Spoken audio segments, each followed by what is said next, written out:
If you're in a job or you're at school, chances are you want to go full time in your agency, but you just don't know if or when to take that leap. I'm going to go through what I did personally, but also give you some advice on what to look for when deciding your next move.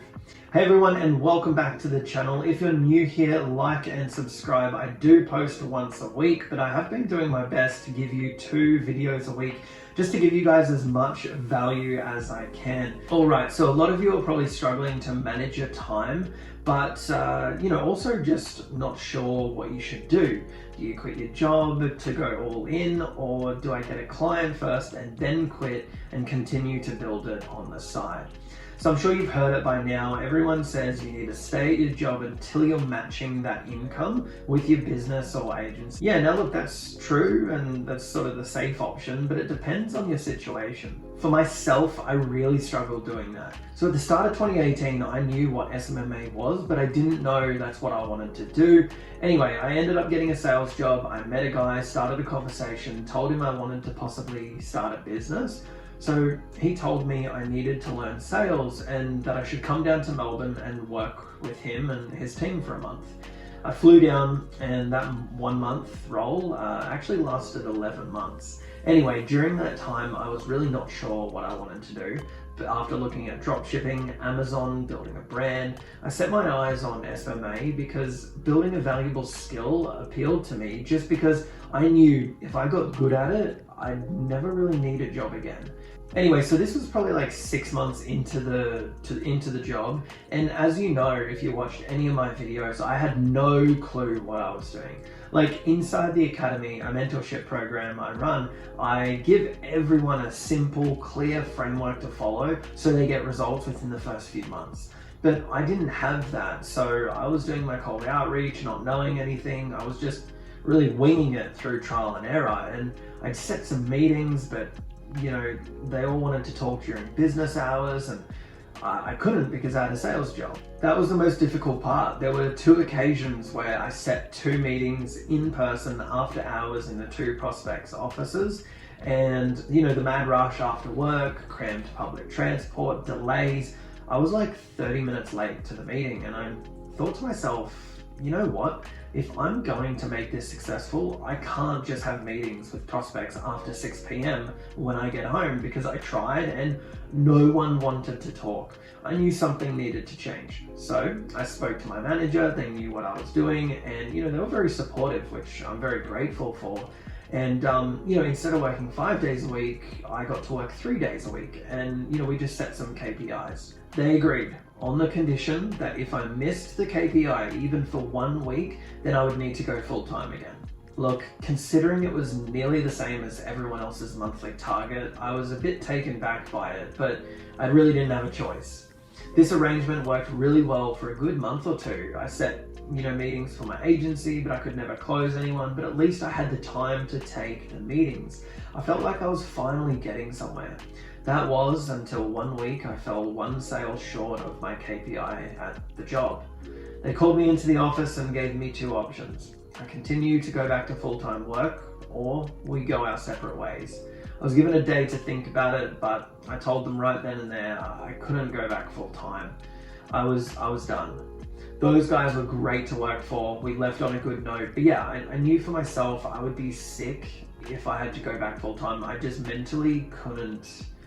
I couldn't even think of anything worse at that point. This leads me to another point, which is savings. I did this knowing I had 4 to 5 months worth of savings, so I could survive for that long if I needed to. Actually, the first week I didn't really do anything in it because it was like such a weird feeling for me. I didn't really know what to think. I had to schedule my day, hold myself accountable, and at the start it was really, really tough. Anyway, if you have savings you can live off and you're comfortable doing that, then I don't think it's a bad idea. It does obviously depend, because I was single, I had no dependents, but maybe you're married with kids. These are all things you need to weigh up. For the next couple of months, every single day was the same, sending 100 or so pieces of outreach every single day. You name it, I did it. I didn't really have a plan in place, offer, or anything like that. I just knew the more messages I send, the more replies I will get. So, I should be able to sign a client. but I signed no clients for about 4 months. I used all my savings. Well, I think I had about a month or so left.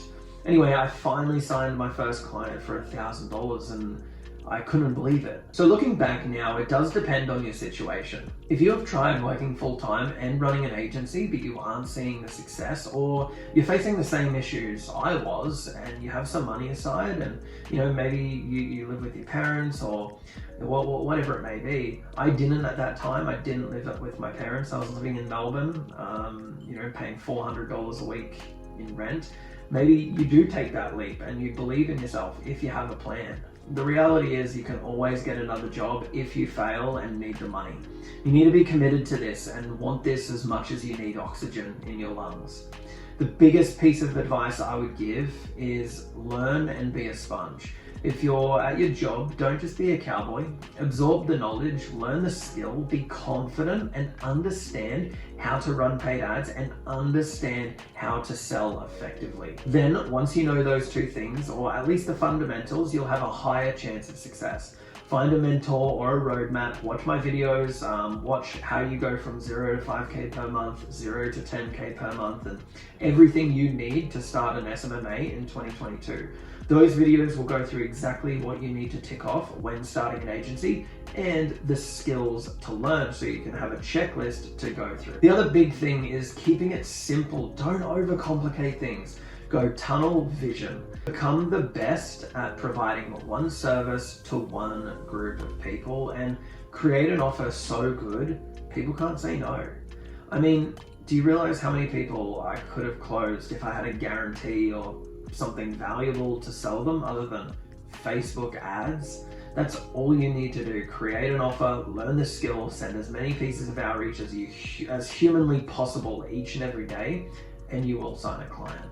You'll never ever be truly ready to quit your job. You will be scared and wonder how you're going to do this, but as humans, something happens when our back is against the wall. We tend to just figure it out. Even if you're in a bad situation, you just get through it. I mean, look, the reality is you just need to try it, because if you don't, you might regret it. If you have that safety net, then you really don't have anything to lose by at least giving it a go. When we're young, we just need to get uncomfortable and do the things we want, because it does get harder once you're a little older with a family. Thank you so much for watching, and I'll see you in the next video.